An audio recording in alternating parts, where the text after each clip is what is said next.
Mexicanos, el podcast de Corporación Ser. Y Carlito, este capítulo es para ti. No. Porque tenías un público muy fiel, tenías muchas fans, ¿sí o no? Una estrella. Están pidiendo que quieren conocer más a Carlito, que Carlitos hable más, porque me huevean, me dicen Doña Florinda. No me digas que te dicen que no me dejas hablar, pues no. Eso. Pero eso fue culpa de la edición del Guatón. No parece la realidad. No, nada que ver con la realidad, nada que ver con la realidad. Así que este capítulo es tuyo. Traje un cuestionario que él no sabe lo que le vamos a preguntar. Ah, lo sabe. No, obvio que no sabe. No le dije. Yo preparo y para él es sorpresa. Él se sienta nomás acá. ¿Sí o no? Así parece. Ya tenéis que responder con la verdad, sí. Chuta, ya. ¿Ah? Ya. Música de suspenso. Suspenso. Sí, Guatón, acá le ponéis música de suspenso. ¿Cómo te has sentido en el programa, Carlito? En estos primeros días. Bien, La bien. exposición. ¡Ah! No, bien. ¿Te gusta? Sí. Sí le gusta. No es que me guste, pero no me he sentido incómodo. ¿Te acostumbraste ya? Sí. Pero si estamos en la Además que oficina, con el Guatón, sí, con tu señora, sí. ¿qué puede salir mal? Nada, po. Nada, po. No, ¿qué hace? Imagínate. Pero la diferencia ahora entre el primer capítulo y ahora igual sentís como No, que... ahora me estreso más de los resultados. Al principio, como que cualquier cosa que saliera da lo mismo, pero ahora Es que igual Como lo he que- hecho parte. como que uno se quiere que... Una buena mentora. No, No. sin nada, no de mentora, pero lo he hecho parte como si la producción la hacemos nosotros también, po. Sí, po, o Tenemos sea- que preparar nosotros quién viene. Claro, me preocupo más de que las cosas salgan bien. Eso me estresa más ahora que... Si esto es de los dos, Carlito. Sí, pues mi amor, sí sé. Ya inscribí el nombre de todo esto. Muy bien. ¿Lo pusiste a nombre mío? Me dijiste que lo ponga a nombre mío. Ah, ya. O 50 y 50. ¿Está bien? Ah, también. Puede ser. Una taquita ahí para la gente. Sí, teníamos que huear. Ya. Es que están preguntando. Están preguntando si ya lo inscribimos. Para que la gente quede tranquila. Sí. No, acá no hay problema. Están comiendo hueá, por eso que se atoran. Sí, estos están con las cabritas. Sí. Ya, Carlito. ¿Por qué estudiaste medicina? ¿Por qué estudié medicina? Sí. Chuta, ya me voy a joder. La verdad es que no sé mucho por qué estudié medicina. Yo en mi vida no...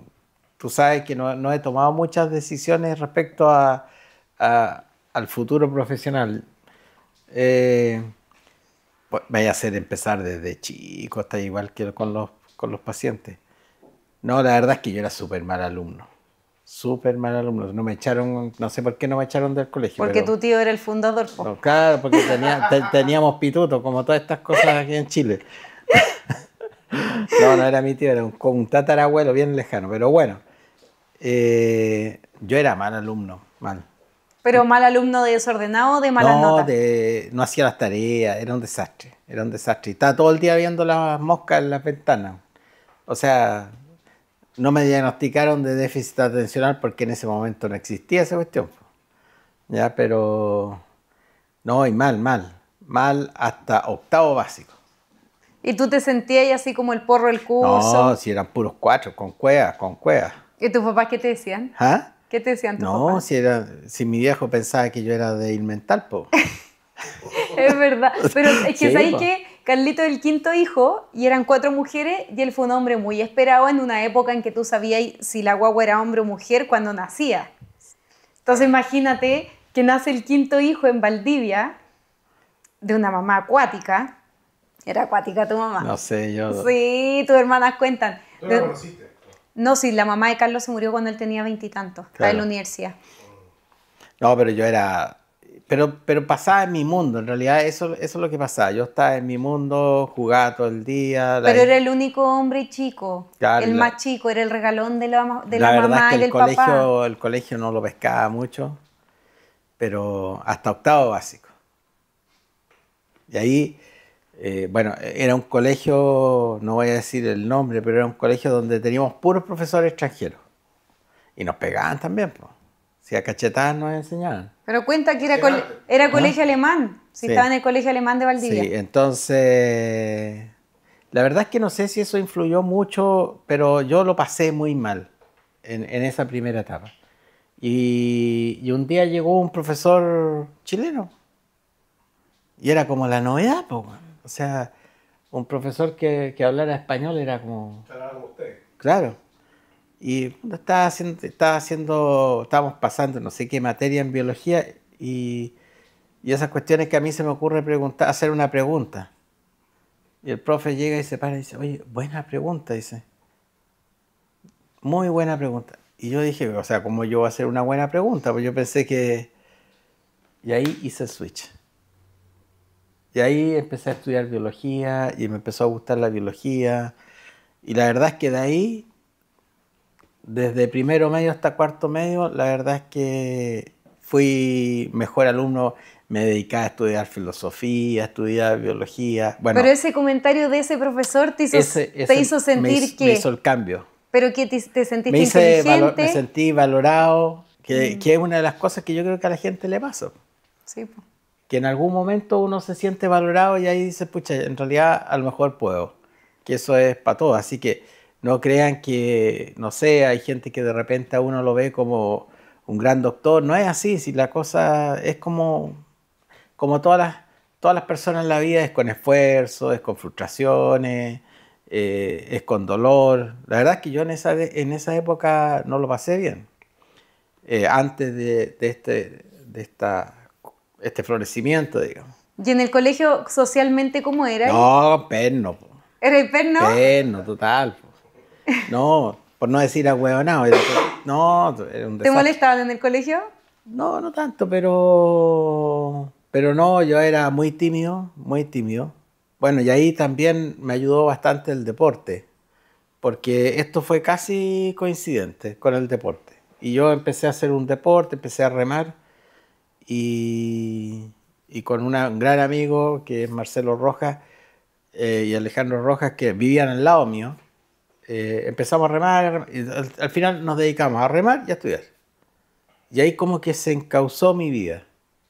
Y ahí seguí estudiando y ya después, bueno, fuimos con Marcelo y con Alejandro, fuimos a muchos campeonatos nacionales, ganamos hartos campeonatos nacionales, fuimos al sudamericano y después de eso, la verdad es que yo quedé así como en una época de transición y mi mamá fue un día y me dijo, ¿sabes qué?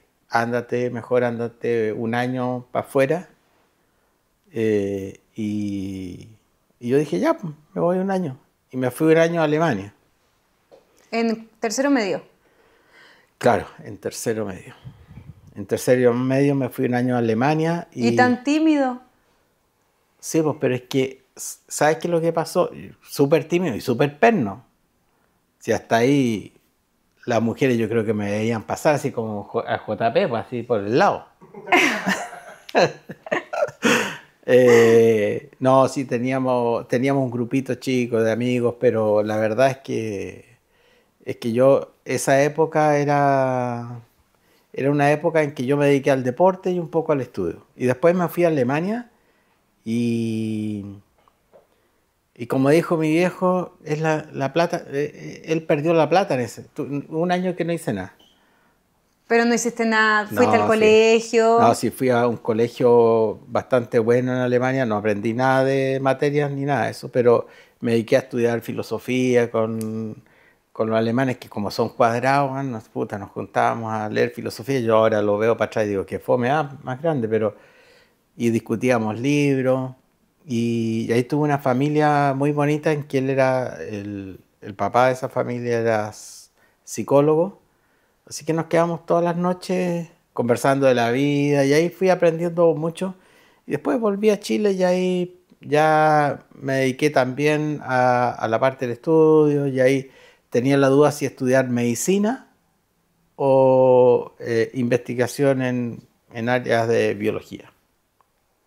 ¿Y por qué medicina te fue? A pesar que no te iba tan bien en el colegio, pero ya en la media ya te iba bien. No, ahí ya me iba bien. Y ahí te fue bien en la PSU, entonces, ¿tú qué diste? O sea, la prueba aptitud puede ser. Claro, pero tampoco me fue tan bien. Entonces tenía la duda si es que estudiar medicina, o sea, o biología, si en biología en la Católica. Y como esas cosas que me han pasado en la vida, quedé, porque uno postulaba, yo postulé primero a la Católica a biología y iba a tomar el tren, que sé yo, eran las 4 de la tarde y mi vieja me dice, oye, vamos a tomar 11 antes que te vayas, ya, perfecto. Y me siento y me dice, no te vayas a Santiago. Ay, porque era yo el regalón de tu Claro. mamá. Y yo dije, ya, yo soy mamón, pues entonces yo le hago caso a las mujeres, y ese es mi problema. Entonces ya dije, ya, me voy a Santiago y no voy a ir a Santiago, o sea, voy a ir, pero no voy a llevar ninguno de los papeles para inscribirme. ¿Y fuiste a puro güey? Y vine a puro hueá, pues. Y menos mal porque después a tu mamá le dio cáncer. Imagínate hubiera ahí estado en Santiago. Sí, po. Y después, pucha, medicina en Valdía, como había postulado primero a esta cuestión de biología, quedé como primero en lista de espera. Puta, era un drama. Po. Y yo como, bueno, igual que tú, bueno, tú conoces a mis hijos también, pues son todos medios pavos. Igual que yo. Es un gen. ¿Ah? El Es gen un gen, Cabor, no, sí. esa cuestión. Sí, el gen Cabor, sí. No, eso no se puede, no hay como... No, uno trata de avisparlo Y no hay caso. Sí. No, y por ejemplo tenía que ir a la La plaza. No, claro, a Viva Voz, porque hacían la cuestión a Viva Voz. ¿Para qué? ¿Para la lista de espera? Para la lista ¿Llamaban de espera al que le de tocaba? medicina, claro. Entonces, yo estaba primero, pues entonces si yo estaba ahí, si se generaba un cupo, me iban a llamar. Pues yo, que si yo, a mí me dijeron, no, si el jueves, ya, perfecto, el jueves. Estaba el martes y esta cuestión, al primero lo esperaban hasta las 12 del día. Y era el martes como un cuarto para las 12. Y suena el teléfono, te llaman, me dice mi mamá, ¿de dónde? No sé, bueno, estamos llamándolo en la universidad porque estamos esperándolo. Porque se abrió un cupo y si usted no llega a las 12, oh. Y yo dije, no, pero si era el jueves, no, si hoy día, oh. Y ahí corrimos con mi viejo. ¿Tu papá te acompañó? Sí, pues. Corrimos porque él tuvo que venir a buscarme y que estábamos cerca. Po. Pero llegamos así, creo que un minuto antes de las 12. Allá había una chica que era la segunda. Casi se muere cuando llegué. Bueno, y ahí quedé en medicina. O sea, quedé así en la cola. Po.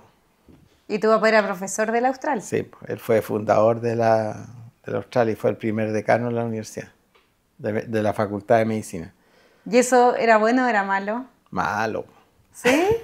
Sí era bueno y malo. ¿Era y el hijo de? Claro, pero es que él tampoco era fácil. No era como yo, que yo soy fácil, pues yo soy de trato fácil.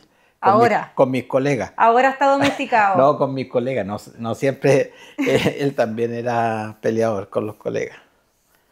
No tanto, pero.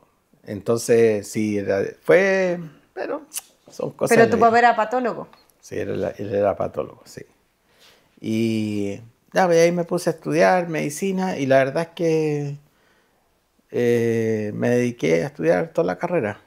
No, ¿Te casaste entre después medio? Se claro, murió tu mamá. me casé, se murió mi mamá. También fue difícil. Esa época difícil más que... O sea, fue muy difícil para mí, pero fue esas cosas que pasan en provincia y tal vez es bueno que conversemos de eso, porque mi mamá tenía un cáncer de pulmón y en esa época habían pocos ventiladores. Entonces cuando una persona tenía un cáncer no la conectaban al ventilador, ni por caridad, porque ese ventilador podía servirle a otra persona que lo necesitaba, sí iba a sobrevivir. que iba a sobrevivir. Y ahí me tocó, por suerte no lo vivió mi papá, estar en la UCI en Valdivia y con mi mamá, que estaba con un edema pulmonar, eso con agua en el pulmón y no podía respirar Estaba ahogada. Estaba ahogada y me decía, por favor, mátame, mátame. Y estuve ahí, no sé, 2 o 3 horas en esa cuestión que la viví yo solo. Y ahí en un momento salí y le dije a mi papá, no sabes qué, llevémosla a, a otro lugar y que la ceden. Y darle una muerte más digna. Y claro. Y como que en esa época, fíjate que eso que del buen morir no estaba como tan... No, pues si eso... Es como más o menos nuevo, eso no Sí. estaba así como establecido. Sí. Y yo tampoco, yo no era una persona que sabía eso, pero fue una intuición que teníamos que hacer eso. Bueno, y sucedió, la llevamos a otro lugar, ahí la sedaron, y para mí fue tal desahogo y verla tranquila que fue mucho más fácil aceptar la muerte y la partida, porque yo en el momento en que la vi sedada, para mí ella ya había dejado esta tierra. Y en calma, así que en paz, y con eso me quedé para siempre. Pero la sedaron esperando que en el fondo muriera de muerte natural, Exacto, pero tranquila. Tranquila. Y así que yo la verdad es que ahí la muerte de mi mamá la viví como muy, muy en paz y con una sensación de, no te podría decir que alegría, pero de satisfacción de que ella se había ido bien. Así que eso. Y después para hacer, bueno, después la especialidad te demoraste, ya estabas casado. Sí. Después... ¿Te casaste a qué edad, a los 20? 23, puede ser 23, 24. Sí, y después, bueno, yo ya terminé medicina, después me quedé trabajando ahí en fisiología, en la universidad, con Carlos González, que hicimos, con él aprendí a hacer investigación básica, a purificar proteínas, receptores, y que nos fue muy bien, porque, bueno, yo trabajé con él y publicamos una serie de trabajos, publicamos capítulos de libros, logramos purificar un receptor que en ese momento era bastante importante. Y la verdad es que con Carlos tuvimos una amistad y una cercanía, tanto personal como laboral, muy, muy bonita, porque él llegó, Carlos González había trabajado con mi papá, mi papá también había sido parte de su formación, él era investigador y en ese tiempo él se fue a Inglaterra a hacer un doctorado para purificar proteínas. El primer microscopio electrónico en el país lo había traído mi papá a Valdivia y todo eso se hacía ahí en el Instituto de Histología y bueno, yo estaba ahí cuando llegó Carlos González, que venía de Inglaterra como el Master of the Universe, porque en ese momento todos los que salían y volvían eran Capo. Y me acuerdo que tenía una oficina que era una cagada de 2 metros. Y nos sentamos ahí y lo único que había en esa oficina eran unos tubos. Y yo miraba las cajas de tubos y nos poníamos a pensar, ¿y qué hacemos? ¿Qué podemos investigar? Y bueno, él había investigado el cerebro en Inglaterra ya y empezamos a conversar, bueno, ¿y por qué hay unas glándulas en el cerebro que mandan unos gránulos a otra parte del cerebro? Bueno, y la pregunta era ¿por qué mandan esos gránulos y no se equivocan y mandan otros que son lisosomas que son distintos? Deben tener una proteína. Empezamos así, a pensar y al final hicimos ese proyecto y ese proyecto se publicó en un libro. Entonces es muy bonito desde que tú partes desde la idea hasta que llegas a la cúspide, que es publicar toda esa idea en un capítulo de un libro. Y logramos saber por qué el cerebro mandaba una estructura para allá y no a la otra. Así que, y después de eso, bueno, trabajé harto en investigación y de ahí ya después lo que tú adelantaste en otros capítulos, que yo dije ya voy a estudiar algo, me interesaba también un poco la parte clínica, así que hice una beca de medicina interna. Yo dije voy a complementarlo con todo lo que sabía yo de investigación. ¿Y qué te echaste en medicina interna? Cardiología. No, pero Sí. ¿cómo? Sí, No puedo contar porque... se echó cardiología. Es que él no eligió ser cardiólogo, a eso No. quiero llegar. No. Él no quería ser o sea, no es que no quería, es que...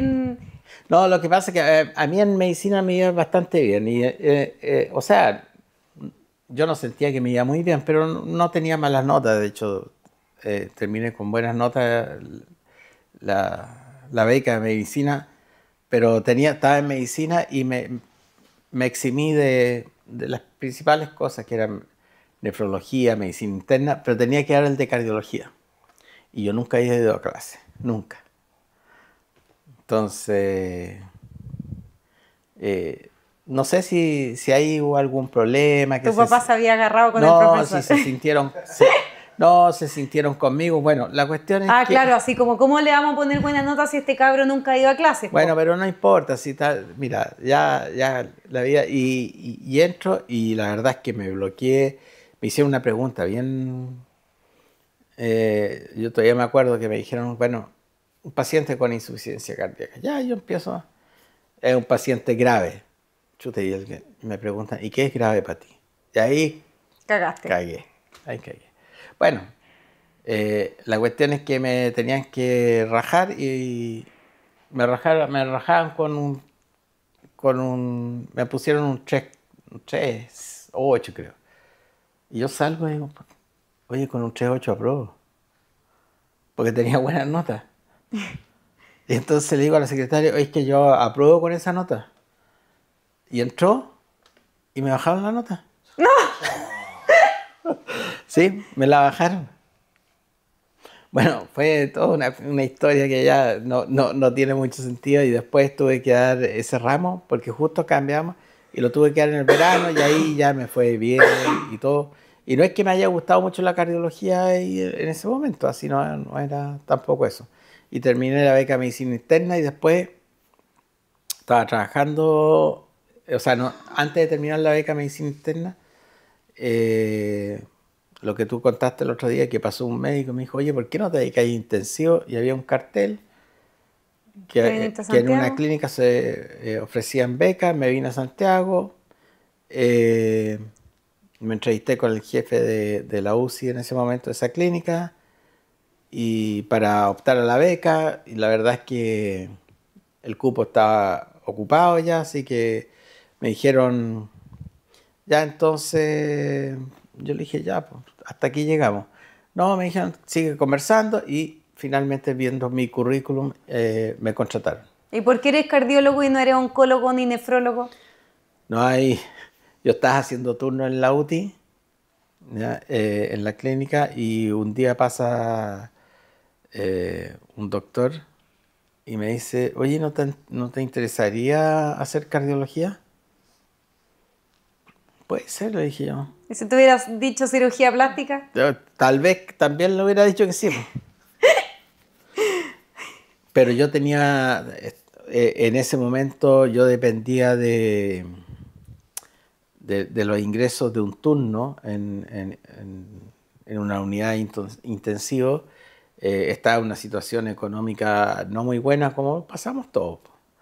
Y tenía un hijo un poquito enfermo. ¿Todavía no se moría Andresito? No, todavía no se moría Andresito. Y bueno, por lo tanto no podía hacer una beca, tenía que hacer la beca en algún lugar que me permitiera seguir con el turno. Y eso era un hospital en Chile, así que tenía que salir primero el concurso. Y bueno, salí primero y elegí ese lugar.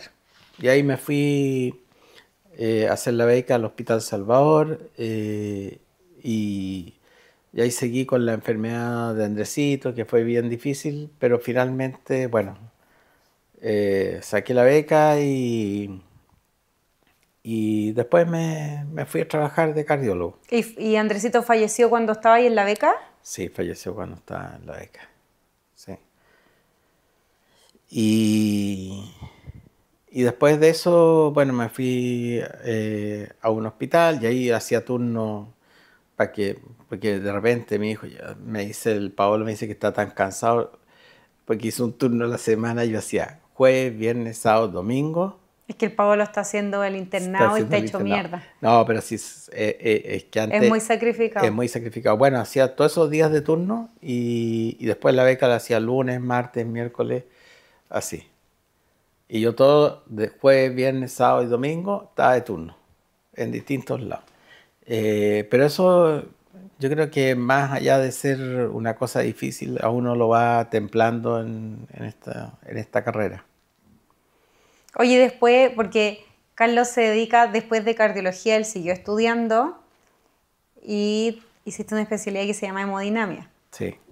Ahora ya llevamos como 14 años ya de estudio en esa altura. Es que más ya, para ir poniéndolo en el tiempo, hablamos que cuando estaba ya haciendo el internado, o sea, la beca de cardiología, Andresito estaba enfermo, Andresito falleció de 1 año y Andresito hoy día tendría como 32 años. Sí. Hace 32 años hiciste la... Sí.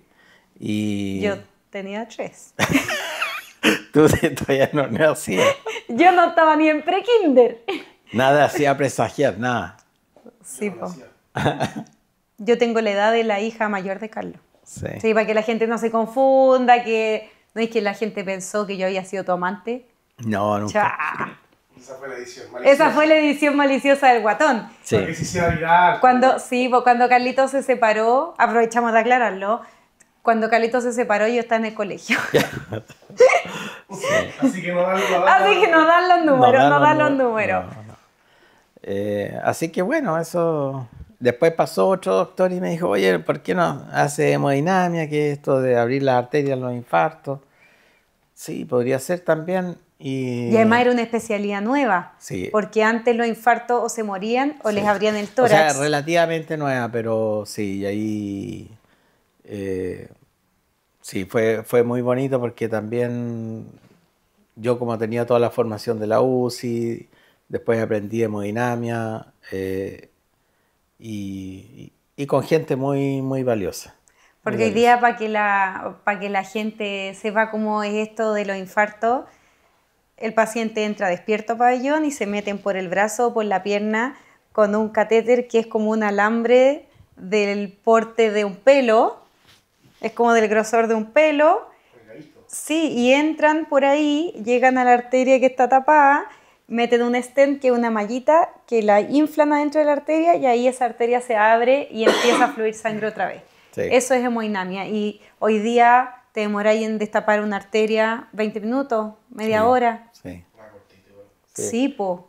Entonces, claro, por eso que nosotros siempre decimos que un dolor al pecho tiene que ir rápido a la urgencia porque te lo pueden destapar en media hora y ese corazón se salva y no tiene secuelas, po. Mientras antes llegan, antes Puede ser muy rápido. Sí. Sí que el paciente consulta a tiempo. Hoy día me llegó un infarto ahora a mediodía y yo creo que el paciente va a quedar sin ninguna secuela porque era marido de una enfermera también.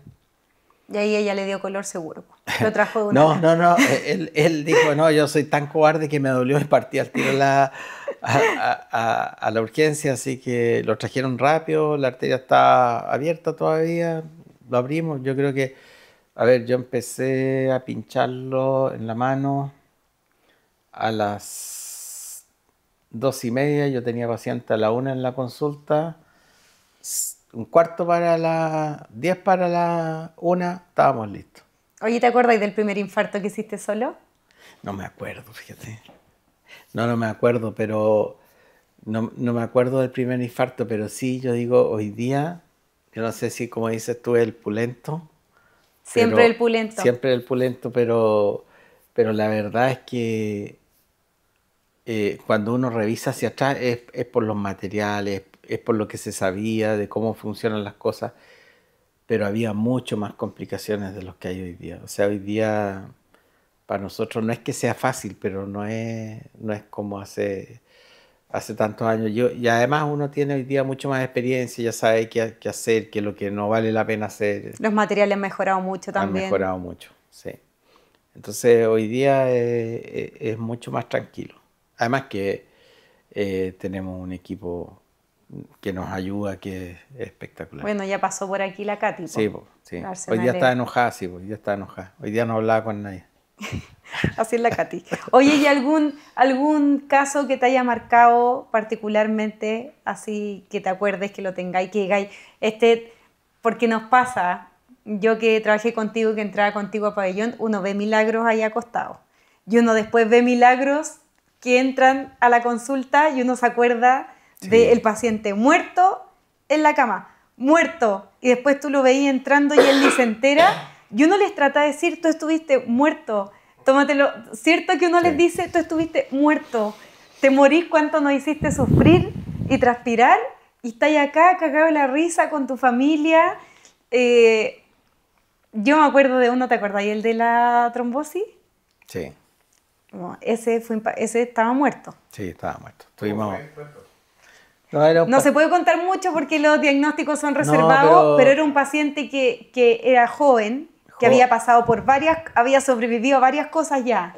Sí, había tenido... Y le dio una trombosis porque dejó de tomarse un remedio. Sí, dejó de tomarse el anticoagulante y ya había tenido coágulos que se le habían ido al pulmón. Y llegó con un TEP masivo. Y llegó con un TEP, nos metimos a destapar ese TEP y la verdad es que debemos haber estado unas 2 o 3 horas sacándole coágulos desde el pulmón con un sistema que el corazón estaba, digamos, conectado a máquinas para que suplieran el corazón. Y bueno, el paciente se fue impecable. Está como si nada. Sí. Y cada vez que lo vemos le contamos y él como que se ríe. Yo no... No, sí. No, sí nosotros le decimos, por favor, no dejes nunca más de tomarte los remedios, tú te morís, lo que nosotros vimos, porque salían los coágulos y uno veía y uno decía, no paran de salir nunca, ¿te acordáis? Sí. No paraban de salir nunca y uno decía, cagó, o sea, imposible. Es que eso es bien frecuente, así como hay otros que uno dice, no, va a salir y después no logra ayudarlo. Tuviste uno hace poco. Sí, hace poco tuvimos también. Que nos encantaría que venga su cuñado. Sí, bueno, ahí lo vamos a invitar. ¿Y él cómo está? Bien, impecable. Pero mira, yo te diría que más impresionante que eso es a veces, más que salvar la situación, es la actitud con que entran los pacientes. O la actitud o la fe que tiene el paciente. Yo a mí lo que más me impresiona es que no me ha pasado una vez, me ha pasado muchas veces que el paciente me da la mano y me dice, doctor, yo confío en usted, haga lo que usted pueda, o una cosa, palabras de ese tipo. Y uno dice, aquí. Y la verdad es que nos ha ido, o sea, esa situación en la que el paciente a uno le pide, a uno lo compromete y uno enfrenta distinto al paciente. Y lo enfrenta con un compromiso mucho mayor. Bueno, tú sabes de una situación en que es una cuestión que a lo mejor nadie la puede entender, pero yo tenía un paciente muy famoso y estaba lleno de gente mirando este infarto que llegó. Y más que famoso, es alguien muy importante, bueno, para el país. Para el país, pero llegó y yo venía entrando en esta especialidad, o sea, era como el aprendiz de la cuestión, pero me tocó a mí. Y de repente la persona que me estaba ayudando me dijo, bueno, aquí no hay nada más que hacer, y se saca los guantes y el paciente estaba despierto escuchando. Y el paciente estaba despierto y la paciente llega y me dice, doctor, ¿y usted cree que se puede abrir esta arteria? Y yo la miro y digo, sí, se puede abrir. Y estaba lleno de especialistas de varias otras, digamos, clínicas y todo. Y yo le dije, sí, se puede abrir. Entonces ábrala. Ya, pues le dije yo. Y bueno, tuvimos la suerte de que se pudo abrir y hasta el día de hoy la persona está bien y está viva. Tiene 84 años. Tiene 84 años, pero la verdad es que el que ella haya confiado en mí generó en mí un compromiso de vida. Y bueno, hasta el día de hoy le tengo un cariño que va a ser para toda la vida a ella y a su familia. Y así hay muchos casos como ese, hay muchos casos como ese. Así que en realidad cuando el paciente llega en una predisposición que no podría decir cuál es, pero llega confiando en el equipo médico, es mucho más fácil. Y así como hay pacientes que uno dice, pucha, prefiero no meterse acá. Sí, hay pacientes que uno... Hay pacientes que te dicen, yo no confío en usted ni en ningún doctor, pero bueno, me mandaron, así que... Sí, también, eso también es difícil porque uno después también con el tiempo aprende a sobreponerse a todas esas adversidades, porque uno entiende que el paciente viene con mucho miedo y todo, y uno sabe que uno es el que lo puede ayudar y que a pesar de todo de toda la agresividad del paciente, es porque la persona está muy necesitada. También uno aprende a manejar esas emociones. ¿Y de tu profesión qué es lo que más te gusta? Lo que más me gusta es el vínculo con los pacientes. No sé, es ver, hay muchos pacientes, hoy día vi un paciente que le decía que también es un paciente que yo le dije, pero ¿cómo hacéis? Esto fue hace 15 años y hace 6 que no viene, le dije yo. Hace 6, y no estamos hablando de una persona, estamos hablando de una persona, a lo mejor lo vamos a tener acá. Y hace 6 años que no se controlaba conmigo. Yo le digo, estoy perdiendo plata contigo porque quedaste tan bien que no viniste más, po. Y nos reímos y hablamos de la vida. Yo creo que eso es lo más bonito con los pacientes de que cosas tan duras de repente, quiebres biográficos como un infarto, de tratar de vivirlas con menos dramatismo. ¿Y qué es lo que...? De que son, bueno, es algo que pasó en la vida, pero que la vida continúa y que uno los ve que siguen siendo felices, siguen haciendo sus vidas, y eso es lo más gratificante. ¿Y lo que menos te gusta? Lo que menos me gusta...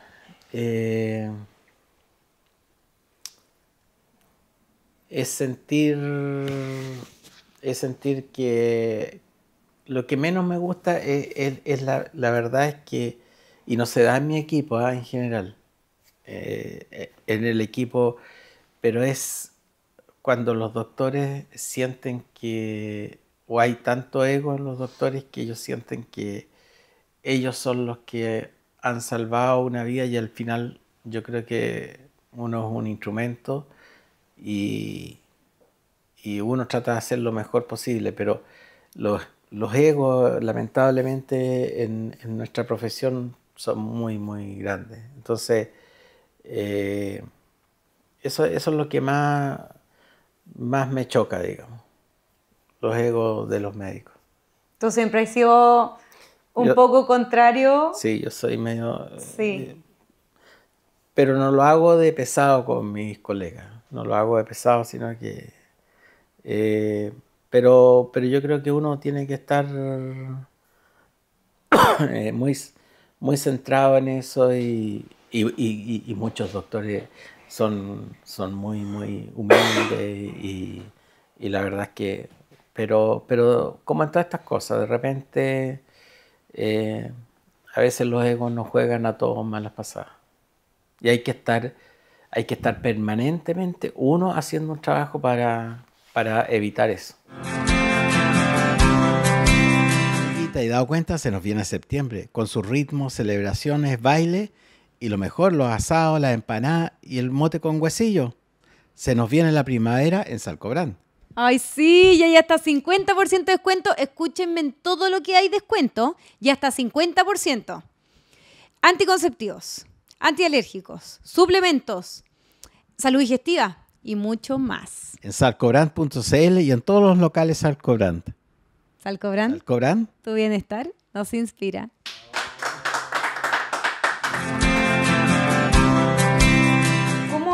sentís tú? Te lo digo yo como alguien que vive contigo. Capaz yo sé la respuesta, pero nunca te lo he preguntado. Pero esto como de la dependencia que se genera, porque tú te vas para la casa y no es que te olvidáis. Tú le das tu teléfono a todos los pacientes, nos llaman a veces, varias veces en la noche por cosas que no tienen nada que ver con el corazón. ¿Cómo es para ti esta dependencia que no podemos ni siquiera irnos de vacaciones o ese miedo que tenemos de salir los fines de semana fuera de Santiago porque llegan pacientes en que no quieren que los toque otra persona? Sí, o sea, la verdad es que más que dependencia es un vínculo de confianza. Y es un vínculo de confianza que no es en una sola dirección, ¿eh?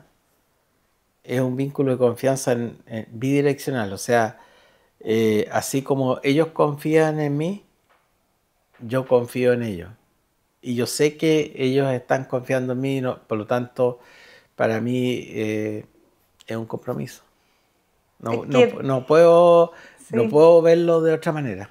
Yo soy muy fuerte, o sea, Carlos ha hecho su vida en torno, y todos los que vivimos con él hemos hecho una vida en torno a su compromiso con su enfermo. Y nosotros nos salimos mucho fuera de Santiago. En estos 6 años nos hemos ido una vez fuera del país. Sí. Y por eso, porque siente que no puede salir mucho porque ¿qué puede pasar? Sí. Y de hecho, cuando hay salido han pasado cosas en que si no nos hemos vuelto, nos han dado ganas y igual uno está pensando, o sea, la carrera que tú elegiste y la forma, porque cada uno, hay doctores que nos dan el teléfono y hay doctores que no se sienten tan vinculados, pero tú elegiste vivirlo de una forma en que... Sí, pero es que eso es lo que hemos hablado, o sea, no es solamente el vínculo, no es solamente importante para el paciente, es importante para uno. O sea, yo también estoy más tranquilo si sé que un paciente me puede llamar y que me puede pedir ayuda. O sea, yo estaría más nervioso que saber que no me puede llamar. Entonces, la verdad es que esto es tan recíproco que uno entregando y obteniendo es más feliz. ¿Y cómo es cuando tenéis que dar la noticia que saliste de pabellón y las cosas no salieron bien? No, son cosas terribles. Afortunadamente Pasa poco. pasa poco, pero sí, es terrible y la verdad es que ahí uno inevitablemente tiene que poner una distancia. Uno tiene que poner una distancia con la familia porque si no uno también se quiebra y tampoco entregas el mensaje de tranquilidad y paz que tienes que entregar, que pucha, se hizo todo lo posible y que así que uno tiene que, ahí como que uno se desdobla.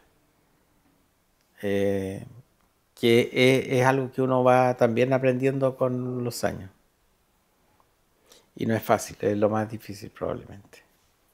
Oye, ¿qué le diríais a los pacientes que no van al doctor, que piensan que a ellos no les va a pasar, que creen que el doctor es un matasano? Porque hay mucho, o sea, hay gente que, de verdad, acá a la corporación llega gente que no ha ido nunca al doctor y llegan traídos por los nietos, por los hijos, ustedes mismos. Aquí ninguno de estos ha hecho nada. No, o sea, claro, partiendo por aquí. No, sí. Mismo. Vos mismo. Vos mismo, sí.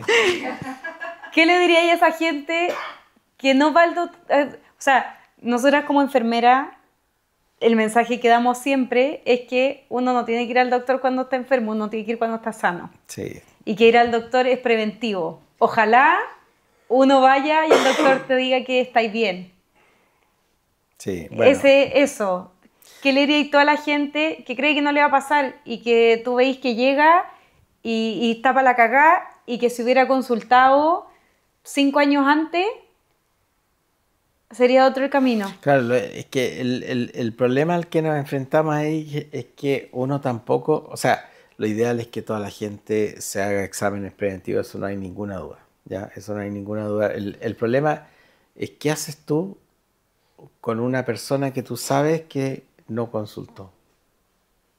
Sí, es que tampoco lo podéis dejar de No, culpable. tienes que acogerlo y tomarlo desde ese punto hacia adelante y no mirar desde ese punto hacia atrás. Porque si tú miras desde ese punto hacia atrás, lo destruye. Entonces, uno tiene que acompañarlo desde ese punto a lo que viene.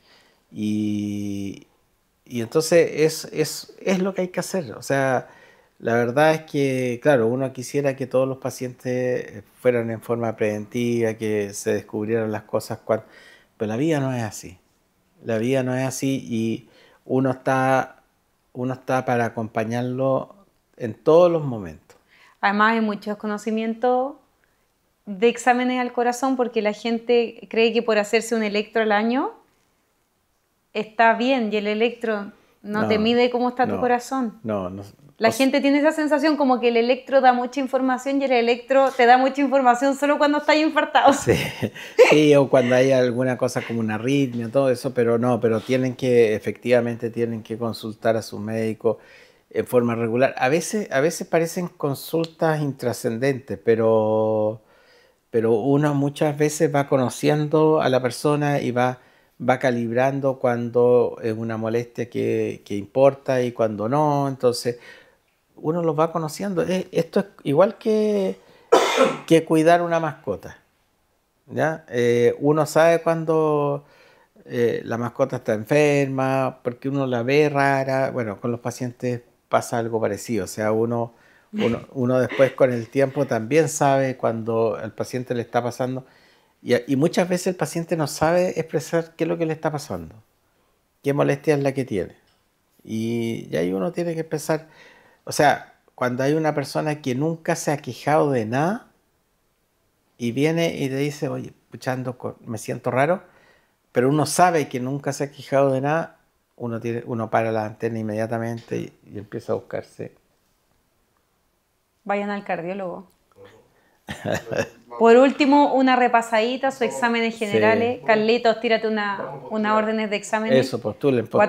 No, vos guatón, sí, vos tenís. Te estáis forrando, guatón. Sí.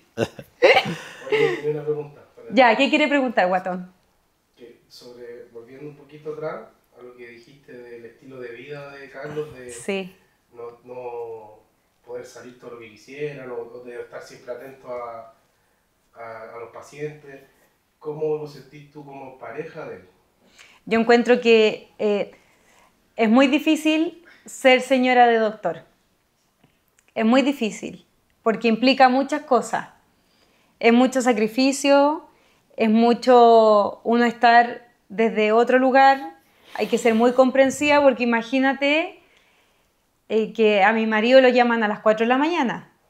O sea, yo conozco otras que sospechan, claro, que dicen, ya, mándame la foto cuando estés. Y también conozco doctores que se ponen en el auto, tienen en el auto guardado un gorrito de pabellón para llegar con el gorrito marcado. También los conocemos eso. Entonces, claro, uno tiene que... es una relación basada en otras cosas, en una comprensión distinta, porque Carlos de repente llega a la casa porque se le murió un paciente, o sea, con toda la carga, que un pabellón salió mal, que un paciente que él pensó que podía arreglar va a tener que entrar a pabellón abierto y van a tener que abrirlo y que él no lo pudo resolver. Entonces uno tiene que estar abierta a acoger y acogerlo a él con todo eso que viene. Y eso yo soy capaz de hacerlo porque trabajé con él y porque yo estuve dentro del pabellón y porque yo lo miraba y yo entendía lo que estaba pasando y yo lo miraba y yo sabía que había sido difícil. Yo sé por lo que pasa cada vez que tiene una urgencia cada vez que lo llaman a las 4 de la mañana. Cuando lo llaman yo me quedo despierta esperando que me mande el informe porque le llevo las cuentas. Entonces yo veo y empiezo a leer el informe a ver si salió fácil, difícil, si se demora mucho en mandarme el informe, yo digo, chuta, capaz se complicó. Empiezo a llamar a la enfermera a ver si está todo bien o si se atrasó por otra cosa. Entonces, claro, es una vida en que somos más que dos, porque siempre te puede cambiar el panorama, que llega el infarto, que... Sí, involucra a mucha gente y además a mí me pasa algo que yo nunca sé cuándo estoy de turno. Carlos está siempre, para nosotros, él está siempre de turno. Yo estoy siempre de turno. Para nosotros... En mi mente estoy siempre de turno salvo cuando tengo que salir. Tenemos el auto con benzina, no tomamos copete, no nos vamos fuera de la... Siempre estamos listos. Porque aunque no está de turno, puede llegar un paciente en que dice, quiero que llamen al doctor Causi. Sí, eso, por ejemplo, la semana pasada... Y eso pasa, le pasa siempre. Sí, entonces pero claro, yo por eso que no me fijo qué día estoy de turno. Solo sé cuando no puedo estar ese día, ahí me fijo si que estoy de turno. Pero los otros días los dejo pasar. Todo Sí. nuestro sábado y domingo a las 10 de la mañana es ir a pasar visita a la clínica Las Condes. Sí. Y qué importante también para un profesional tener contención. ¿Ah? Sí, Que tu pareja te entienda. Sí, sí. o sea, sí. Sí, po. sí. O sea, hay veces que uno no lo valora. Yo ahora, por ejemplo, en el caso de Rosario, ella sabe más o menos lo que significa. Igual, aunque ella sea del área de la salud, como tú dices, de repente es difícil calibrar la presión o la carga que uno tiene, ¿ya? Porque también uno carga aunque ya lleve muchos años, uno carga con cierto grado, pucha, tal vez lo podría haber hecho mejor, ¿ya? Esto es igual que el fútbol, ¿ya? Uno perdió el partido y dice, pucha, me perdí el gol, me perdí el penal, me peleé con el árbitro, puta, podría haber hecho miles de cosas distintas. Entonces uno está en esa problemática también de decir, y uno llega a la casa y ¿cómo te fue? Bien, no, todo salió bien, pero ese bien detrás tiene una tremenda problemática que tú has vivido solo, ¿ya? Y que tampoco tiene sentido que tú la converses mucho porque no, es que sabes que de repente me pasó esto, porque ya no importa. Entonces, eso es lo difícil. O sea, bueno, yo creo que en todas las profesiones, o sea, en todas las profesiones debe ser lo mismo. O sea, la dificultad que uno tuvo y eso es lo bonito, ¿ah? En realidad. Eso es lo bonito de las profesiones. Toda la dificultad que tú tuviste para generar o crear o hacer algo, nadie lo va a entender. Claro, nadie como tú. Nadie como tú. Yo puedo ser comprensiva con él y ponerme en su lugar y saber Claro. lo que está sintiendo, saber que al otro día tiene programada un cambio de válvula que es difícil y que yo sé que está pensando si va a pasar por la arteria, si no, es que tiene curva porque lo vio en el escáner. Yo sé que él está planificando porque yo trabajé en eso y yo estaba con él adentro y yo sé la dificultad que tiene eso. Pero además nosotros, que yo haya cambiado no es que cambié de trabajo, sino que mi dedicación se fue más a otra cosa y antes mi dedicación exclusiva estaba en él y en sus pacientes y en sus cosas y eso también fue algo que también tuvo sus dificultades para nosotros, porque yo estaba todo el día con él, preocupado de él y de sus cosas, todo el día. Claro, ahí era mucho más fácil que ella entendiera. Yo sabía todo, yo sabía que había llegado una paciente pesada a la consulta, que había sido pesado con él, no sé, pues que ese día no llegó la secretaria y pusieron otra y que no tiene el ritmo de él, o que, no sé, pues la arsenalera está enferma, entonces pusieron otra y llegó un procedimiento difícil y yo me daba cuenta de todo lo que le pasaba en el día y entendía con toda la carga que llegaba después a la casa. Y para mí era mucho más fácil y también llegaba en la tarde a la corporación y yo les avisaba, oye, en el pabellón la cosa no anduvo muy bien, así que paciencia porque viene, ¿cachai? Como obvio, porque yo estaba todo el día con él. Yo sabía, no sé, cuando tuvo para la época del COVID, no, entre esto que ya conté que yo me iba a Iquique, a Carlos le cerraron la consulta, entonces para aguantar tuvo que hacer turnos de COVID, cuando todos los que tenían su edad, porque Carlos tiene más de 60 años, cuando los que tenían su edad se habían ido para la casa porque podían tener ese recuerdo, que si tenía guagua chica, que nosotros la teníamos, Salvatore nació 2 días antes que nos encerraran para la pandemia. Entonces la mayoría de los profesionales de la salud podían resguardarse, los que tenían hijos chicos, los que eran cuidadores de adultos mayores y los que tenían más de cierta edad enfermedades crónicas. Pero nosotros no teníamos cómo parar la olla, po. No hay opción. No teníamos opción, entonces Carlos se puso a hacer turnos de los y sabes COVID. que en realidad ni siquiera era más, si teníamos más opción o no. Nunca Era lo fue que un había tema. que hacer. Nunca fue mucho tema. Era lo que teníamos que hacer. Yo nunca me cuestioné No. que la guagua, que así No. como Carlos dijo, hay que irse a Iquique porque el país lo necesita. Increíblemente, a ver, yo, bueno, no sé, doy gracias al Pulento, pero nunca tuve la sensación de que me iba a contagiar, nunca. No, nosotros nunca Y- ni lo pensamos. Nunca tuvimos ese miedo. Nunca tuve ese miedo y la verdad es que me dio lo mismo y yo decía, bueno, si me voy a infectar, quiéralo yo, no, ¿para qué me voy a poner nervioso? ¿Y te acordáis cómo se puso la gente con nosotros? Porque de repente nos aplaudían y de repente éramos la escoria. A nosotros nos prohibieron la entrada a la casa de mis papás. ¿Te acordáis? Sí. Pasó mucho. Nos echaron. Porque estaba mucho en contacto con Porque estábamos mucho en contacto con el COVID y la gente tenía mucho miedo. Entonces nadie se quería juntar con nosotros, nadie nos quería ver, nadie nada. Después para los certificados para vacunarse, todo pegaba a nosotros, po.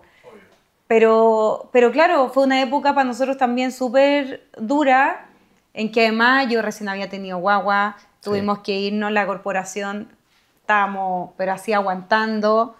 Hemos pasado épocas bien difíciles por las profesiones que elegimos. Bueno, pero es lo que decía nuestro paciente también. Esa dificultad es la que le da el sabor. Sí, po. Claro. Bueno, Es- para él también fue súper difícil que yo ya no estuviera todo el día con él y toda Sí, esa eso parte. fue, o sea, fue muy difícil. El que tú no estuvieras en mi día a día, también tuvimos que acostumbrarnos que tú estuvieras en esta carrera que estás desarrollando ahora, comunicadora, claro, la primera comunicadora de Chile. No.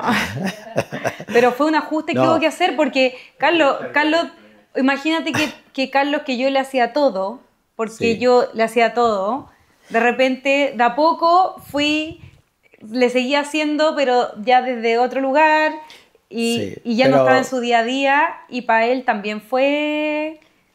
Mira, ya me acostumbré, Sí. ya me acostumbré a llegar a la casa, lavar la ropa del tote. Tiene sus roles claros. Tengo, y la verdad es que sí, fue un aprendizaje y uno se sorprende siempre de estar aprendiendo estas cuestiones. Yo ya tengo la rutina, o sea, ayer me pasó, estaba durmiendo, dije, no me preocupé de la chaqueta del Pollard, de Tote.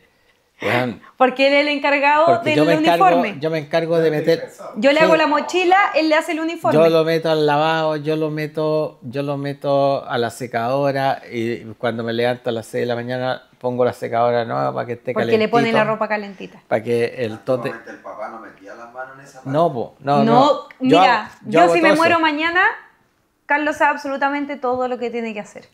Y mejor que yo. Eso habla de un buen equipo también. Sí, sí. Sí. Sí, no, si la Rosario hace otras cosas pero yo tengo, entonces, yo dije, pucha, ¿habrán lavado la ropa? Porque el Tota había llegado temprano, entonces dije, la Gina se habrá acordado de meter la cuestión. Obvio que no, po. Entonces, hoy día en la mañana voy y veo arriba y no había nada de ropa, nada de ropa. Entonces ya, pues, ¿a dónde está la ropa? En la secadora, pero mojada. Así que a las 6 de la mañana prendimos la secadora, logramos, sí, pues zafamos, el Tote no se dio No ni se cuenta. dio ni cuenta, No se dio no. ni cuenta. Sí, así que... No, pero eso son cosas, y ¿sabes qué? Al final uno se acostumbra tanto a esa rutina que empieza a gustarle la cuestión. Que empieza a amar esa rutina y después ya no podéis salirte. Porque al final se transforma esa rutina en una entrega de amor, Eso. no solo para la Rosario, sino que para el Tote. Y Carlos es súper apañador conmigo. Sí, imagínate lo difícil que es para él acompañarme a mí también en lo mío. O sea, si para mí es difícil, imagínate para él que yo, o sea, él me conoció trabajando para él. Imagínate ahora que tiene que vivir, o sea, nosotros igual con esto hemos vivido cosas súper fuertes, Sí. de exposición, y ahí está, y siempre al lado, y ha sido complejo también. Sí, pero es bonito. Sí, sí, las cosas estas son igual. Siempre hay más cosas positivas que negativas. Oye, lo último, para cerrar. Dígame, tomamos chatí.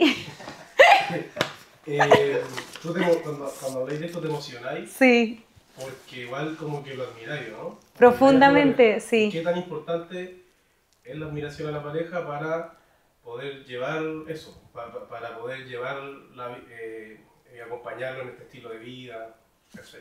Para mí es todo. Es que, ¿sabéis qué? Bueno, yo tuve muchos pololos. Yo soy enfermera hace 13 años y vi trabajar a muchos doctores de muchos lugares, montones. Y la mayoría, yo de repente veía actitudes y decía, hoy cómo lo trata así, hoy cómo dice eso, hoy doctores que de repente conmigo eran poco amables. Y yo trabajando con Carlos solamente veía cosas buenas. O sea, yo ya sabía que era un gallo que no tenía ni uno, que estaba a cargo de su hijo, que todo su entorno eran dificultades, pero atendía a los pacientes gratis en la clínica, estaba repleto de pacientes. O sea, yo siempre vi en él alguien de muy buen corazón, a pesar que todo el mundo me decía que tenía mal carácter, que era raro, que yo nunca vi eso.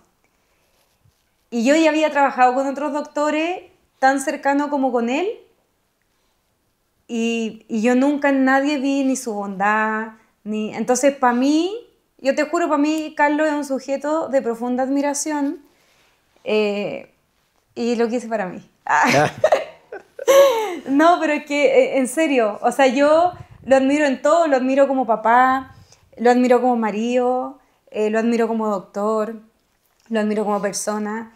Y yo creo que por eso cuando a mí me preguntan y me molestan un poco por la diferencia de edad, yo a él no lo veo con su edad o con lo que físicamente él representa, sino que nosotros hicimos una conexión tan profunda desde siempre que para mí eso es todo. Eso es todo. Y cuando tú decís, pucha, alguien de más de 60 años, en que su señora, porque a él le cambiaron la baraja, po. Él se casó con una y yo hoy día soy en esencia la misma, pero todo el resto cambió y él se adecuó a eso y eso es solo amor. O sea, hay muchos matrimonios que se separan por cosas mucho menores, porque el marido cambia de situación económica, porque la señora cambia físicamente, porque, no sé, un montón de situaciones. Y nosotros, en el tiempo que llevamos, hemos pasado por eso y mucho más. Y cada vez nos fortalecemos más. Sí, es verdad. Entonces, eso para mí, o sea... Pero también con la Rosario es fácil. Sí, porque ella también entrega mucho cariño, mucho amor, entonces todo se facilita. Sí, o sea, nosotros de verdad que a pesar de todas las dificultades que de afuera se ven, nosotros siempre decimos que para nosotros todo es muy fácil. Se da todo muy fácil, como que todo sale, todo funciona así, porque sí, todo igual funciona. Sí. Ah, Con la cabecita. Ya. ¿se acabó? Estamos pasaditos. ¿Verdad? ¿Cuánto rato, guatón? Pasamos la horita. ¿En serio? ¿Te quedan preguntas? Montones, pero da lo Sí. mismo. Para el próximo. Me Está bueno el encantó. programa. ¿Te gustó? Está bueno, está ¿Te bueno gusta, este- sí? ¿Te gusta este formato? Está bueno el formato. Sí, a mí también. Conociendo a Chuta, yo no Carlito. Eso, me gusta porque Y después viene puede ser una al revés. persona y después ¿Ah? hablamos como- No, yo ya he hablado mucho de mí. Yo quiero que conozcan a Carlito. Bien. Claro, ¿Les cuando gustó? se te acaben las preguntas, pueden invertir los roles. Bueno, Pero conocerte de otra forma igual. ¿sí? Bien entrevistado. Sí, pues. ¿Te gustó? Toda una Diana Bullock. Que no sé, pues yo no sé, porque yo hablo nomás, pero Habla muy lindo, Carlito. no tengo percepción de... Bueno, Muy bonito. Sí. ya. Y este fue un nuevo capítulo de Cercanos del podcast de Corporación Ser. Muchas gracias y hasta el próximo capítulo.